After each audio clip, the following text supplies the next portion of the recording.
There comes a moment in life when silence becomes deafening, when the laughter fades, when the people you counted on disappear, when every distraction, every noise, every mask is stripped away, and all that's left is you, bare, trembling, aching. And in that unbearable stillness, something begins to rise.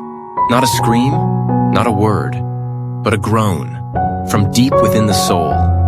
It's not the voice of despair, it's the voice of pain. Pain is not polite. It doesn't knock before entering. It storms in uninvited, tearing through memories, ripping apart false comforts and demanding your full attention. You try to numb it, you try to silence it, but pain doesn't leave until it's heard. And when you finally stop running, when you fall to your knees, face pressed against the floor and whisper, "God, I can't do this anymore," that's when it happens. The veil lifts, the noise dies, and suddenly, in your agony, you begin to hear something greater.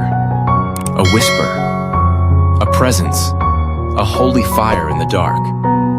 Pain has a voice, and if you lean in closely, you'll realize it's not trying to destroy you. It's leading you home. Part 1, the sacred wound. There is a holy mystery in suffering.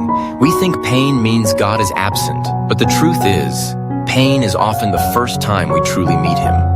Psalm 34:18 says, "The Lord is close to the brokenhearted and saves those who are crushed in spirit." Not the successful, not the perfect, the broken. Pain is the sacred wound that opens the soul to eternity. It is the fire that burns away illusion. It is the moment when we realize the things we trusted to hold us never truly could. Even Jesus, our Savior, our Redeemer, was not spared from pain. He wept. He sweat blood in Gethsemane. He cried out on the cross, my God, why have you forsaken me?" Matthew 27:46. If the Son of God suffered, then our suffering is not a punishment. It is participation in something divine. It is the echo of heaven's cry, awakening our deepest need. Part 2. Real pain, real people, real God. Let me bring you closer to earth. Joni Eareckson Tada was a vibrant teenager when a diving accident left her paralyzed from the neck down. In her darkest nights, she begged God to end her life. But in that unimaginable pain, she encountered the God who suffers with us. Today, Joni speaks to millions, not as a victim, but as a voice of hope. She once said, "God permits what He hates to accomplish what He loves." That is the mystery of pain. It can become the birthplace of purpose. The cross was the greatest agony in history, and yet it birthed the greatest redemption. Part 3. When pain awakens the soul. Pain isn't just emotional, it's existential. It wakes us from spiritual sleep. It strips away shallow religion and brings us to real encounter. Job lost it all, but after the ashes settled, he said, "My ears had heard of you, but now my eyes have seen you." Job 42:5. That's awakening. That's the moment your theology becomes intimacy. When God isn't just someone you sing about, He becomes the one who holds your trembling heart in the midnight hour. Pain teaches us the language of surrender, and in surrender comes revelation. Part 4. Hope beneath the wounds. You might be broken right now.